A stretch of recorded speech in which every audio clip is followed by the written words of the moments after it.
This is Hannibal back here from the Hannibal TV.com with a daily wrestling news update. Yes, Terry Bollea was crying on the 700 Club religious podcast, not because Hands of Stone Ronnie Garvin threatened to punch his bandana off, which I don't even know if they've ever wrestled. So I think Terry Bollea may have been afraid of those Hands of Stone. But this is pretty funny, okay? I mean, we know he lies a lot. I've seen him on other religious podcasts exaggerating the truth. A couple things he said on here. Here's a few minor things. Andre the Giant could never find usable utensils because his hands are so big. So what? He ate with his hands because his hands were too big to use any utensils. Give me a break. I mean, he was able to cut up food. And again, 650 pounds. Everyone says he's pretty much 520. That's not the one that's pretty much out there. The thing that he starts crying about in this, and again, we've never heard this before. If it's true, I sure as hell never heard it before. And I Hulk Hogan, if you end up seeing this, if I ever get an interview with you, I won't try and embarrass you, and I would have good questions. It would be the best interview you ever did. I hope it happens one day. I do still like Hulk Hogan, but this comment, I'm sorry, is over the top. He claims he got a text message that was a voice message by text 2 days after Roddy Piper died that said, quote, "I'm just loving you, my brother. I'm just walking with Jesus and loving you, my brother," end quote. And Hogan says that's not something Roddy Piper ever would have said when he was alive. And he believes what was insinuated that Roddy Piper sent this voicemail, which, by the way, he didn't play 2 days after he died. So he told this story on a religious podcast. Uh, Good message. Good message. I'm not specifically religious myself, but I do. I can't. Wouldn't be alive today unless someone was watching over me. So I'm not. My only issue is that seems like a very unbelievable story to be saying on a religious podcast, and to be saying something you know is untrue on a religious podcast. If you believe in that, that's pretty bad. But maybe it is true. Maybe Roddy Piper sent a voice message to Hulk Hogan 2 days after he died. Collision that had a lead in for the NBA playoffs did its best rating of 2024, 0.21. Rampage drew a 0.09 rating, which aired right after Collision, I believe. And as far as The Rock, my dad, who still actually reads the newspaper, sent me two articles that were in the Sun in the newspaper over the weekend. One, and again, The Rock is one of the most famous people in the world, is about how he became a heel and led to a resurgence in WWE's popularity, and that he's on the board of directors for WWE, and it's questioning whether he went back to WWE to kind of get the stink off of him from a few movies that didn't do as good as they could have. And it also brings up that he's on the board of directors now. That probably has a lot to do with it as well. And by the way, I was talking, I am back doing my regular job, which is at a gym. And guess what people ask about me when they ask about wrestling? They come to me and they say, "Hey, I hear The Rock is back." So SmackDown last Friday did its lowest rating of uh, of 2024. I wonder what the Raw rating was. Let me just look that up. Did it come out that the Raw rating was 0.55? So the Raw rating actually didn't do too bad for that episode. Um, I don't know if Cody Rhodes is the SmackDown guy, so obviously Cody Rhodes didn't do as good as the Raw. But here's the other Rock newspaper article. It's about he's publicly saying he's not going to support President Biden in this next election. We know Donald Trump is close with WWE and Dana White and all them who are involved with TKO, and he is in the WWE Hall of Fame. He also says in this, well, he's not saying he's actually going to run for president. He said he was approached by both parties to run for president for this time, but for this fall. But he has young kids that he's looking after. He was also approached in 2017. So again, there you go. The Rock is not going to support Joe Biden. Someone says Hulk Hogan was also. Yeah, you know what? That's a very good point. Hulk Hogan was, I believe, at a football game in a Scientology suite that Tom Cruise was also in not too long ago. And actually, I'll tell you one other thing that Hulk Hogan did at one point send a email message to Billy Graham that, I mean, had to do with which was more spiritual. Like, and this, from what Billy told me about this email message. By the way, I have received a couple emails, I think, from Hulk Hogan over the years, and talked to him on the phone and met him in person. That time when I reunited him and Billy Graham.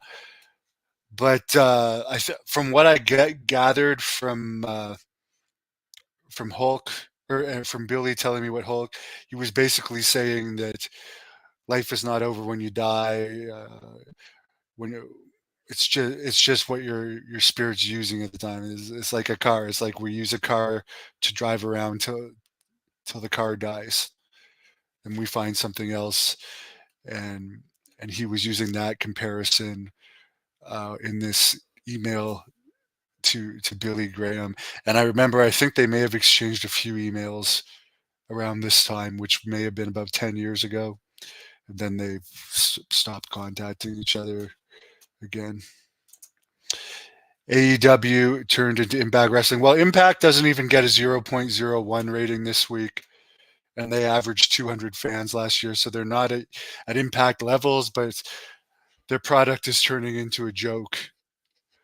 It's truly a joke. I already did a report on this earlier. My Rogers Wi-Fi has not been the best. That's why I do a lot of these reports audio, but I did this report. He's appearing on talk shows this week with a big smile on his face, claiming he has a broken neck, not showing any concern for his neck at all. Not saying he's going to get revenge on the Young Bucks. Not saying I don't know how my health is going to be. He's talking about auctioning off his neck brace for charity, smiling away, talking about how exciting times it is for AEW. And to me, for people that see that aren't wrestling fans, it makes wrestling fans look stupid. And there are wrestling fans of all different intelligence. I certainly don't claim to have a PhD, but people look at this and say, oh, this is so fake. He's not even selling this. How can people watch this crap? And Kevin Nash compared it to the finger poke of doom. Tell me what you think about it. To me, the angle itself didn't look intense, and his appearance, smiling and joking around and talking about, he's not even in this neck brace a week. It happened last Wednesday, and he's already talking about donating it to charity. If you actually had a serious neck issue, wouldn't you be concerned about if you're going to heal or not? I don't know. Colton says anything's better than current WWE. Some of The Rock's recent stuff was good, but I can't even watch the highlights without fast forwarding through them. So I do like a bunch of the people in WWE, and once they go to Netflix, I will watch more WWE. But I would never. Nothing entices me to buy the network. I tried the network for 3 or 4 months last year, and I couldn't take watching the product. That's legit. I like wrestling. I watch wrestling shoot interviews and old wrestling videos literally all day. I'm working, and while I'm waiting for stuff to upload and stuff, I'm watching wrestling stuff. So I'm still a huge wrestling fan. I work in wrestling. I'm involved in the wrestling business. So it's not like I don't like wrestling. If there was some type of product that I liked out there, I would watch it. That's why I'm hoping that Vince McMahon starts something new.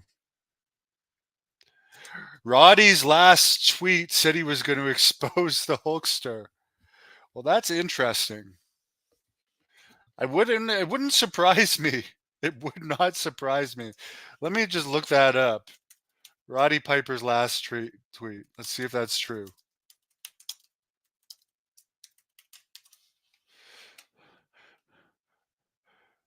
It looks like someone else has taken over his Twitter now. So who knows if that's true? And yeah, someone else is definitely running his Twitter. So it's hard to confirm that, but that Roddy is voice messaging Hogan 2 days after he died, and Hulk Hogan is if he's knowingly lying about this on a religious podcast where he's also talking about Jesus Christ, that is just really bad in my opinion. Someone says current WWE is for kids and cheerleaders. The median age of WWE is not kids, though. I know guys like Logan Paul are bringing the audience level down, but it's mostly old fans that were fans during the 80s and Attitude Era that still watch. Obviously, there's some kids, but let's look that up. And I'm sorry, median. I looked it up for Jack Kilby the other day. He was asking about something.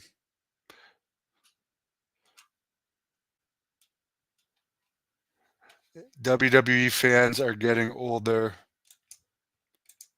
Okay, so here we go. These are 2024 viewership statistics. In 2017, the average age of WWE's US audience was 47, even though the product is aimed to cater to kids ages 7 and above. They have a 40% women audience. But let's see, what is the median age of 2024 is what I want to know.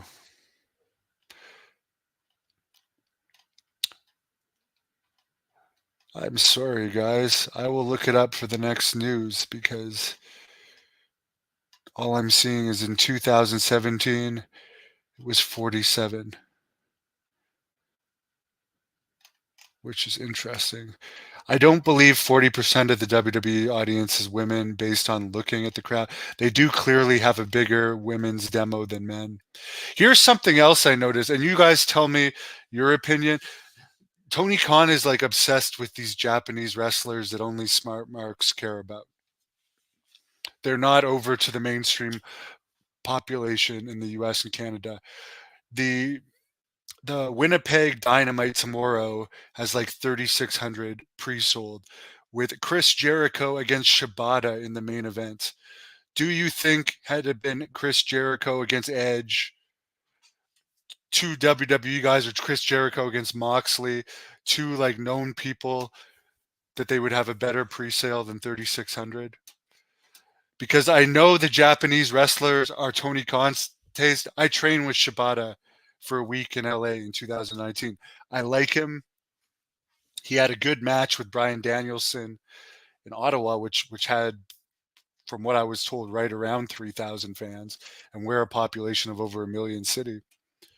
Keep in mind, the first Great North Wrestling match in Ottawa had 4,000 fans. The first Great North Wrestling match in Ottawa at the Civic Center actually outdrew the first Collision taping in Ottawa, where, by the way, they advertised Chris Jericho and he didn't show up. Anyways, someone finds Dominic Mysterio's calling of the what's her name, mommy cringy. Someone says without The Rock, WWE is rubbish. You'd have to have a high pain tolerance to watch WWE. I don't know who that is. Makitoa. Colton Grundy says wrestling just isn't the same. Yes, I know Tony is doing a publicity tour for the NFL draft, but nobody is looking at him with this stupid shitting and grin on his face. I'm just so turned off by that angle. Like, I was sticking up for AEW on some things, but again, he's appearing before non-wrestling fans, claiming to be injured and not acting injured at all. It makes wrestling look dumb. Yeah, WWE. I mean, once LA Knight didn't beat Roman Reigns, really, there's nothing left, and I like LA Knight, but I mean, who knows how long Cody Rhodes' run is going to last if ratings continue to drop for SmackDown. Jack Kilby says GNW provides that old school style action. All I can say is when I return to the ring, June 29th in Napanee, Ontario, it's not going to be, you're not going to see anything that looks as phony as what Tony Khan and the Young Bucks did. It's going to be violent. It's going to be hard hitting. And it's going to be the beginning of a great comeback. So if you hey, it's halfway between Ottawa and Toronto, 15 minutes from Kingston, not too far from Brockville, not too far from Smith Falls. Ticketweb.ca has the tickets. Angel Medina, Paul Roma, who just had his 65th birthday, is going to be there. Big Daddy D-Roy, who's a local guy known. Rene Dupree, Nathan Banner, who's wrestled for Pro Wrestling 01. Girls match. And Jack Kilby is going to be there, so don't miss it. Someone says if they wanted to watch a PG show, they'd watch the Disney Channel. To me, it's not that it's PG that makes it bad. There's a lack of good characters. There's a lack of entertaining characters. There's too many cookie cutter looking people, and the matches look too choreographed for my taste. Someone says they love Great North Wrestling from Southern California. You know what? I want to go to Palm Springs this year for the Contact in the Desert UFO convention, but I personally will be there next year. I've wrestled for PCW Ultra in LA a few times. Hope to return to California at some point in the future. One of my favorite states, Arizona, is my favorite. And I got to give a shout out to New Jersey because they seem to really like me in New Jersey. I got a lot of fans there. And Jack Kilby himself says, thank you, Colton. I know Jack has some thoughts about taking Great North Wrestling other places. I personally would love to see Great North Wrestling in Texas. Thank you for watching the Hannibal TV. Please help me out and like this video, then click the subscribe and get notifications buttons so you don't miss any of my latest shoot interviews, match videos, or news updates.